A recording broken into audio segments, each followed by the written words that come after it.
O plenário do Supremo Tribunal Federal formou maioria para suspender todas as ações que vão contra o decreto do presidente Lula que restringe o acesso a armas de fogo no país. Até o momento, 5 ministros acompanharam o entendimento do relator do caso, Gilmar Mendes. O decreto assinado pelo petista em 1º de janeiro suspendeu o registro de novos clubes de tiro e de novas armas de uso restrito por colecionadores, atiradores e caçadores. Na análise preliminar, o STF considerou o decreto de Lula constitucional e destacou que a medida está em harmonia com os últimos pronunciamentos da Corte a respeito do tema. Começa com você, Alain. Olha, eu acho um absurdo isso, porque, afinal de contas, clube de tiro. Agora, o Pavinato pode dizer melhor do que eu, do ponto de vista legal, é correto, né? Porque o decreto é algo bastante frágil, né? Vai começar com o Pavia, né? Vai com o Pavia, depois eu vou falar sobre uma observação, então. Porque decreto com decreto se desfaz. Lei com lei se desfaz. Lei complementar com lei complementar se desfaz. A Constituição, se não for uma cláusula pétrea, com uma PEC se desfaz. Então é uma questão de juridicidade. Tem um decreto que autorizava, um decreto que desautoriza, ele passa a valer, porque no tempo o decreto mais atual tem o poder de revogar o mais antigo. Então é uma questão de juridicidade. Agora, é muito estranho que um país que entre numa campanha desarmamentista tenha sambado e aplaudido o maior traficante de armas da história do país, que foi Lampião. Diga lá. Não, agora o que eu queria dizer é o seguinte, isso está de acordo, né, com toda a ideologia de esquerda. A esquerda não quer saber de armas na mão do cidadão de bem, né? Eles acreditam que a mera proibição das armas vai fazer com que a criminalidade diminua.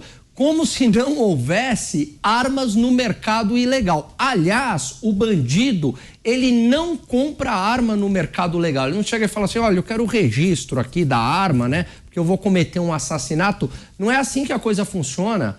As armas vêm do mercado ilegal. Então, proibir a arma no mercado legal não vai fazer com que acabe o mercado ilegal. Muito pelo contrário, né? E eu acredito que a população, né, não é o caso aqui do clube de tiro, eu só estou estendendo a discussão, mas eu acredito que a população tem o direito à sua defesa por uma simples razão, porque a polícia ela não é onipresente nem onipotente.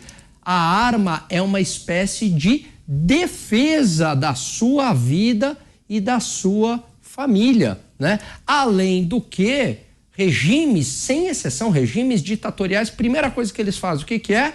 Desarmar a sua própria população, justamente para o Estado poder oprimir e a população não ter o direito à defesa, seja contra ditadores, seja contra bandidos, né? Então, a defesa do direito de ter o porte de arma diz muito do que a pessoa pensa sobre liberdade. Agora, só uma coisa. Diga. Eu não sei porque que isso está no STF também. Porque se a gente tem um Congresso de direita, por que eles não fazem uma lei? Uma lei que garante esse tipo de defesa ao cidadão? Por que a gente deixa na mão do presidente? E quando vem um outro presidente de oposição e derruba um decreto armamentista, vai-se atrás do STF, faz uma lei, Congresso. Faz lei. Faz uma lei que é a tua função. E aí a gente fica com um trique-trique, a gente fica com nheco-nheco, fica, ai o STF, ai o presidente, Congresso, trabalhe. Seria uma boa resposta, Mota? Uma mobilização do Congresso para aprovar uma lei diante dessa derrubada ou da manutenção do decreto do presidente Lula que derruba os decretos do ex-presidente Bolsonaro? Seria uma boa resposta essa sugerida agora pelo Pavinato? Uma mobilização no Congresso pela defesa, a garantia da defesa pessoal do cidadão, Mota? Infelizmente eu acho que não, porque o problema aqui eu acho que é um pouco mais grave, é um problema de natureza cultural. Essa foi uma das grandes vitórias que a dominação, que a hegemonia do pensamento marxista conseguiu na sociedade brasileira, né?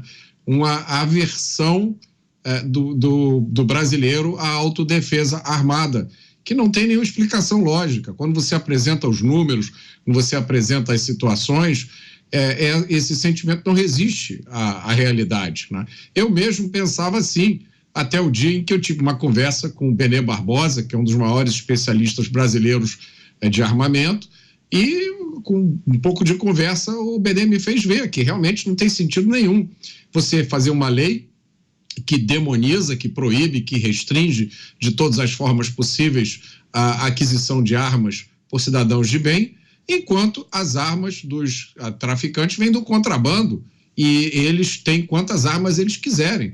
No Rio de Janeiro, esses traficantes têm metralhadoras antiaéreas, né?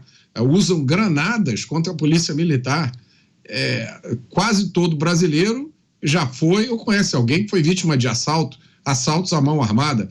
Existe fartura de evidência mostrando que quando os cidadãos estão mais armados, a incidência de crimes violentos diminui. Aconteceu no Brasil no último ano, mas é inútil você mostrar dados, mostrar estatísticas, mostrar histórias, chamar os especialistas. Nada disso funciona, porque se trata de mais uma reação dos robôs ideológicos.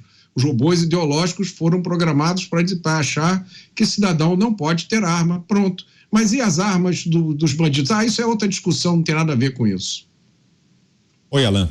Pois não? Não, é isso aí, Mota. E antes de 1997 era muito mais fácil você portar uma arma. O endurecimento começa em 1997 com medidas burocráticas, depois tem aquele referendo que foi anulado no tapetão em 2005, mas antes era muito fácil.